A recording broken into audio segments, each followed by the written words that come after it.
Welcome, everyone. Today, we're doing a focused, practitioner-level deep dive into one specific lever in deep learning: regularization. Here's the thesis in one sentence. As models get bigger, the gap between fitting the training set and generalizing to new data widens, and regularization is the umbrella term for every technique that closes that gap on purpose.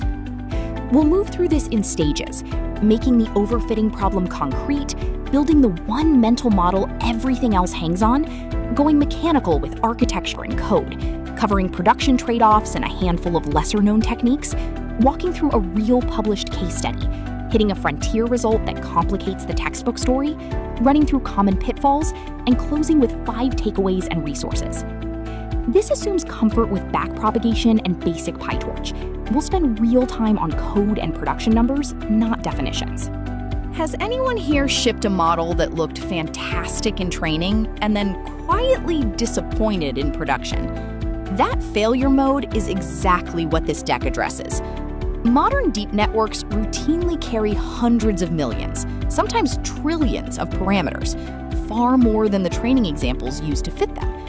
Left unconstrained, gradient descent will happily drive training loss to near zero by fitting noise, label errors, sampling quirks, idiosyncrasies specific to the training set that don't reflect the actual task. Look at the numbers on screen. This is a real unregularized ResNet 50 on a 12,000 image dataset. 97% training accuracy, 58% held out validation accuracy, a 39-point generalization gap. Roughly 4 out of every 10 held out predictions wrong, despite a near perfect training fit. So here's the reframe. Regularization isn't about making models simpler. It's about deliberately trading a little training accuracy for a lot more trustworthiness on unseen data. Every technique today is a different way of injecting that trade-off into optimization. And this isn't just an academic concern. A 39-point gap like the one on screen translates directly into wasted compute, missed SLAs, and eroded trust in a model once it's serving real traffic. Catching this early, before a model ships, is far cheaper than debugging it in production. Before specific techniques, we need one shared mental model: Bias-Variance Trade-Off. Next. This is the one diagram to really internalize. Everything else builds on it. Look at the 3 curves. Bias falls as complexity increases. A simple model can't represent the true function, so it's systematically wrong, which we call underfitting. Variance does the opposite. It rises with complexity, because a high-capacity model becomes sensitive to the specific noise in whatever training sample it happened to see. Total generalization error is the sum of those 2 curves, producing the classic U-shape, with a minimum sitting somewhere in the middle.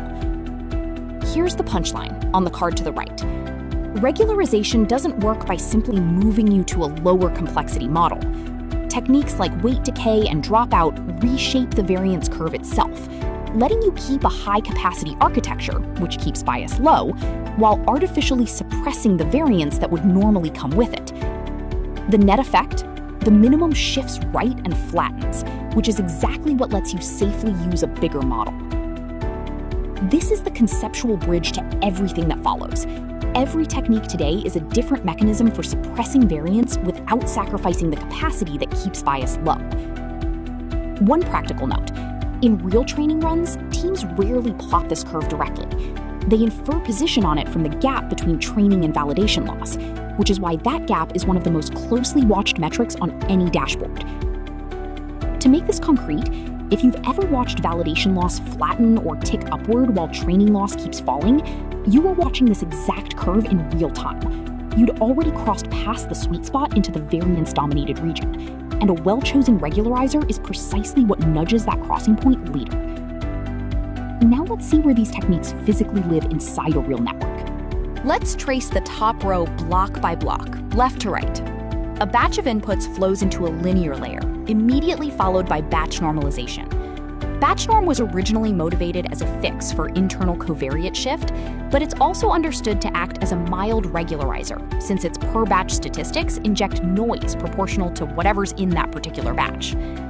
Next comes dropout, set here to 0.3. The mechanism? During training, each unit is independently zeroed with probability p, forcing the network to avoid relying on any single unit or fragile co-adapted group. At inference, dropout is switched off entirely, and activations are rescaled to match what the network saw in expectation during training. Then activation, and this whole block repeats n times through depth. Now drop to the bottom row, regularization that doesn't live inside the forward pass at all. Weight decay is added directly into the loss as an L2 penalty. Data augmentation modifies the input before it reaches the network, and the early stopping monitor watches validation loss out of band and can halt training entirely. Categorize these clearly. Architectural regularizers change what happens inside the network. Loss-level regularizers change what's being optimized. Data-level regularizers change what the network sees. Process-level regularizers change how long optimization runs. One common bug, forgetting to call model.eval before validation.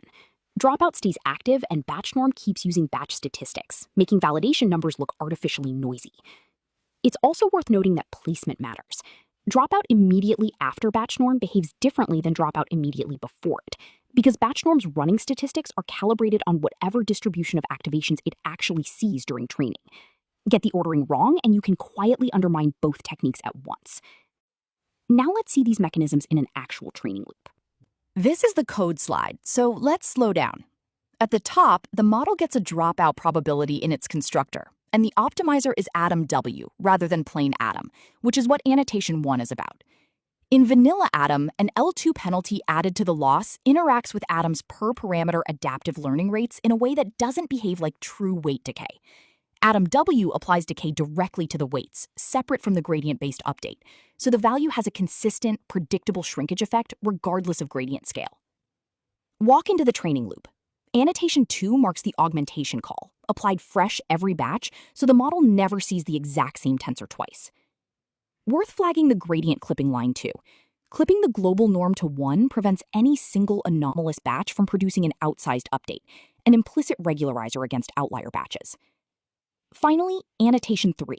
The early stopper checks validation loss each epoch and breaks after 5 epochs without improvement. Notice evaluate runs with dropout disabled. That's what makes the validation signal trustworthy. In real infrastructure, early stopping is often handed off to a checkpoint manager, so partial runs can be resumed and compared without rerunning everything. One more detail worth calling out. The patience value of 5 and the min delta of 1e-4 aren't arbitrary. Patience needs to be large enough to ride out a noisy validation curve, but small enough that you're not burning compute for epochs after the model has clearly plateaued. Most teams tune this empirically for their own loss curve's noise level. Now let's zoom out to how teams actually choose between these techniques under real budgets. In production, the question is rarely which technique is best, it's which technique fits this budget and this failure mode. Weight decay costs essentially nothing, a single extra optimizer term, which is why it should be default on for almost every model. The main risk is a poorly tuned lambda that over-constrains capacity. Dropout is cheap to compute, but slows convergence, often 1.2 to 1.5 times as many epochs.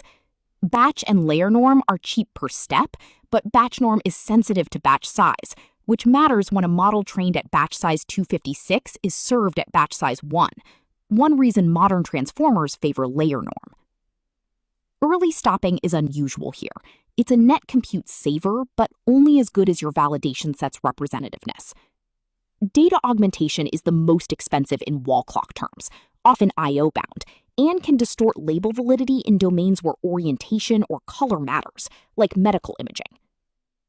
In practice, most production stacks combine 3 or 4 of these at once, and the real engineering effort is tuning that combination jointly. A quick real-world calibration. Teams running vision pipelines at scale often report augmentation adding 20 to 40% to end-to-end epoch time when it's not properly overlapped with GPU compute, which is why async data loading and prefetching pipelines matter just as much as the augmentation policy itself. Before the case study, let's cover 3 techniques most intro courses skip entirely. Weight decay and dropout cover the fundamentals. These 3 show up constantly in production recipes, but rarely in textbooks. Label smoothing replaces one-hot targets with a softened distribution. Most of the mass on the true class, a small epsilon spread over the rest. It prevents the model from becoming overconfident, keeping logit margins from growing unbounded, which improves both calibration and generalization. Stochastic depth extends dropout from individual units to entire residual blocks. Each block gets its own depth-dependent probability of being skipped during a forward pass. Effectively, you're training an implicit ensemble of shallower networks that share weights. Stochastic weight averaging is different in kind. It's a post hoc procedure, not a per-step change. After training for a while with a cyclical or constant learning rate, you average the weight snapshots from that tail, and that average tends to land in a flatter region of the loss surface than any single checkpoint. Label smoothing is close to a default in large-scale classifiers now. Stochastic depth shows up in very deep vision backbones. SWA is popular because it's nearly free. No architecture change required. A few concrete anchors. Label smoothing was popularized in the inception architecture and is now standard in most machine translation systems. Stochastic depth was originally introduced to train networks over 1,000 layers deep without the accuracy degrading. And SWA has become common in large batch training regimes precisely because it recovers generalization that aggressive batch sizes tend to erode. With the full toolbox on the table, let's look at how a real production system combined several of these at once. This case study grounds everything in a published, real-world recipe, rather than a synthetic example. Decoupled weight decay at lambda 0.1 is applied selectively, excluding biases and layer norm gains. Those parameters don't meaningfully drive overfitting, and decaying them can distort normalization behavior. Residual dropout is kept very light, 0 to 0.1. At hundreds of billions of parameters and tokens, the data-to-parameter ratio is different enough that heavy dropout would actively underfit, a direct instance of the scale dependence idea coming up next. Global norm gradient clipping at 1 is framed here as an implicit regularizer, rarely labeled that way, but functionally identical to the deliberate techniques on this slide. And the cosine learning rate schedule with warm-up limits how far weights can drift late in training, a scheduling level regularizer. None of these numbers were guessed. They came from smaller scale ablations, extrapolated carefully because a full-scale ablation at this size is prohibitively expensive to run twice. This selective, scale-aware tuning is exactly what our next slide explains formally. Everything so far has assumed the classic bias-variance U-curve. This slide shows where that story gets more interesting at modern scale. In the underparameterized regime, test error is moderate. As capacity approaches the interpolation threshold, where the model just barely fits the training data, test error spikes sharply. That's where a practitioner following only textbook intuition would stop. But Belkin and colleagues, in 2019, showed that pushing capacity well past that threshold, test error falls again, often below anything in the underparameterized regime. This is double descent. And it's a big part of why extremely overparameterized models have worked so well, despite seeming to contradict the simple bias-variance story. Brief intuition. Past the threshold, many solutions fit the training data exactly, and optimization's implicit bias toward flatter minima tends to land on the ones that generalize better. Practical implication on the right, regularization strength needs revalidating at each new scale. It can't simply be ported. A dropout rate necessary at 10 million parameters can be actively harmful at 10 billion. This has a direct organizational consequence too. If your team maintains a standard regularization config that gets copy-pasted across projects of very different scale, that config is quietly a liability. It was tuned for one point on this curve and is being applied blindly to others. With that context in place, let's run through the questions that come up most often when applying this in practice. Let's run through 5 questions that come up in almost every session like this one. My model still overfits, even with dropout on? Dropout targets one specific failure mode, co-adaptation. If the real issue is a leaky validation split or raw weight magnitude, dropout alone won't touch it. Should weight decay apply to biases and layer norm gains? No.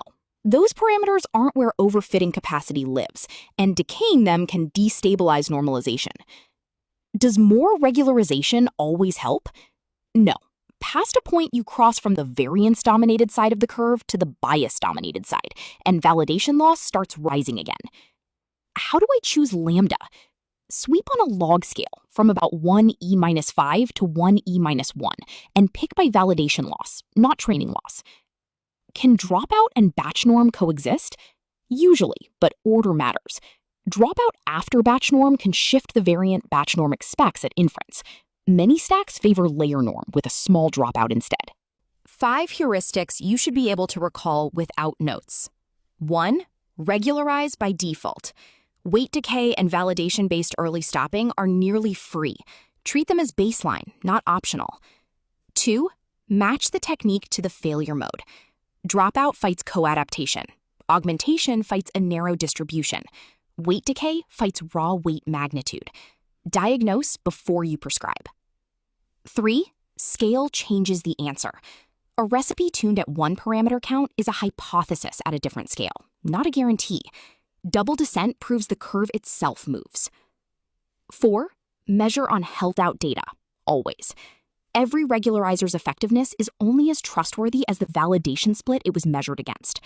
And 5. Under and over regularizing both cost accuracy. The goal is the minimum of total error, not maximum caution. Teams that treat this as a one-time checklist, rather than something to revisit as the model or data scales, are the ones most likely to get blindsided by a regression later. A few resources for anyone who wants to go deeper. The 3 papers here are the foundational and frontier references we cited. Shrivastava and colleagues for the original dropout formulation, Belkin and colleagues for double descent, and Loshchalov and Hutter for the decoupled weight decay behind Atom W. The PyTorch docs are your practical next step for implementation. Weights and biases sweeps is included because, as we discussed, tuning regularization hyperparameters jointly is naturally suited to a systematic sweep, rather than manual trial and error. A good first exercise: take an existing script with no regularization, add exactly 1 technique from today, and measure the validation gap before and after. Don't combine everything at once on your first pass. That's everything I had prepared. Thank you for your time. I'd love to open the floor. What regularization stack are you currently using, and where are you still uncertain about it?